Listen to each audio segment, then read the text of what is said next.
To date, Labor has 53% of the vote, the Coalition 47%, a swing of 5.6% to the ALP.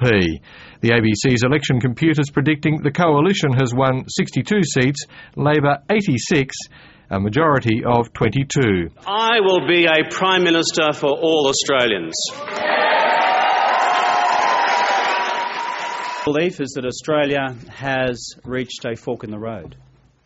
There's a fork in the road when it comes to our economy. The questions being asked is, will Australia in the future be a manufacturing country? We also see that there's a fork in the road when it comes to the laws governing our workplaces. A fork in the road in climate change. The nuclear alarm threatened to overshadow the actual summit, but the smile on Kevin Rudd's face for the official photograph was the sign that things were going Australia's way. The G20 will now replace the G8 as the preeminent world forum on economic issues and keeps Australia at the top table. This is an historic day for Australia. I think it's entirely predictable that large mining companies will complain about what the government has put forward. What we want to ensure, and what I believe in, is that all Australians, because they actually own these resources, deserve a fair share back from these resources. To say, Australians need to have a fairer share of these profits being earned from a resource which the Australian people own. Okay. So we can fund better super and the rest. You've made that point, but it sounds not so much a complaint as a threat, well, as a warning, if not a threat. He says the Pilbara business would not have been as big as it is. It would have been a lot smaller with this tax in place. Now, are you saying that's a hollow threat? It's just a process they're going through to try and soften you up? Well, as I said before, Kerry, some of the large mining companies and some other companies are going to say all sorts of things as we sort out the detail of this. But again, it reminds me of a campaign which was run against the Labor Party in the lead-up to the last federal election about how the abolition of work choices would fundamentally destroy the mining industry as well. Well, that hasn't happened, nor did the introduction of the petroleum resource rent tax 25 years ago. Okay, so we've got to deal with these things on their merits. So do you rule out categorically any significant change in the nature of your tax, whether it's the amount, the 40%, and you've said you're not going to, but also about the definition of what a super profits tax is? Companies are in talking with the Treasurer about how to make this work, but I go back to one... But sorry, that does suggest to me that this is still open about what the final definition will be of a super profit. I just go back to what I said before, okay, Kerry, and I haven't changed what I've said from day one. There's going to be lots of sparks fly. I noticed David Buckingham, who you may recall was the head of the Mining Industry Council, saying this exactly what would happen. A whole lot of companies would come out and make all sorts of threats. As the former head of the Mining Industry Council, he said that they are unfounded, that in fact this is a good tax for the future of the industry.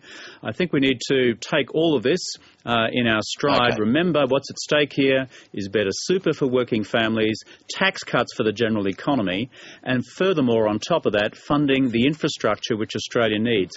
That is why the government is doing this. You've got to deal with it as it presents itself to you. It's not everything neatly arranged in your in-tray as you would perfectly like to order your universe. It's not like that.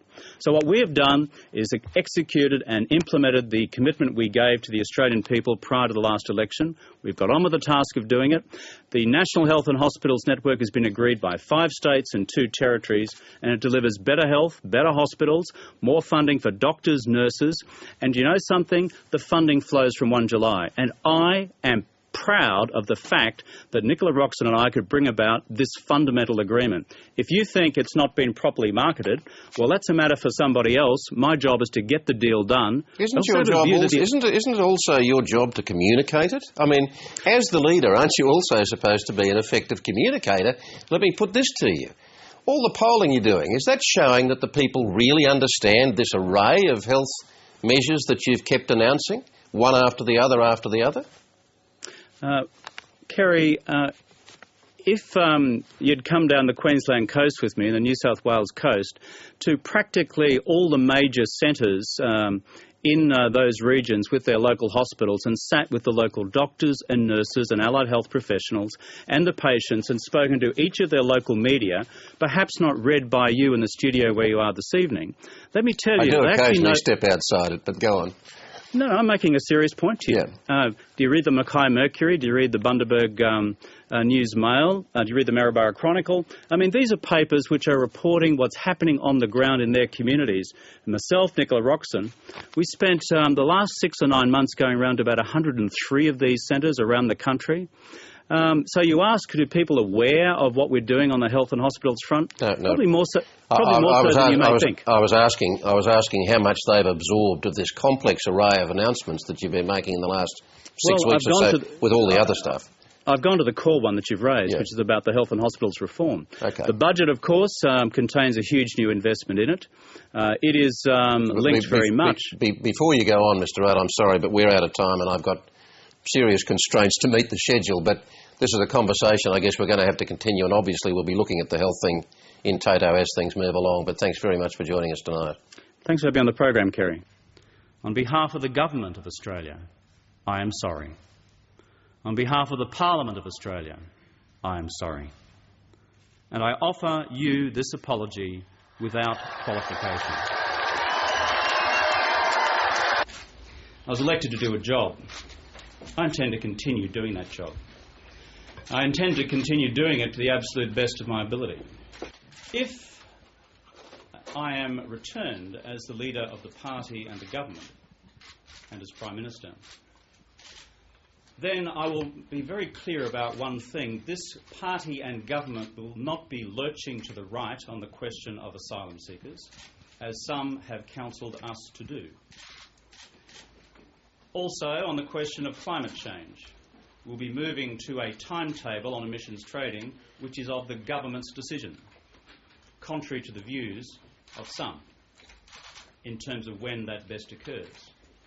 I was elected by the people of Australia to do a job. I was not elected by the factional leaders of Australia, of the Australian Labor Party, to do a job, though they may be seeking to do a job on me. That's a separate matter. The challenge, therefore, is to honour the mandate given to me by the Australian people. We've made mistakes on the way through. I've been very upfront about that. But in navigating this economy through the worst crisis the world has seen and keeping hundreds of thousands of Australians in jobs who would otherwise be on the unemployment queues, of that I am fundamentally proud, and we intend to continue that reform. Before you ask your questions, I'll take 2 or 3 questions, and then, as you may appreciate, I have some other work to do.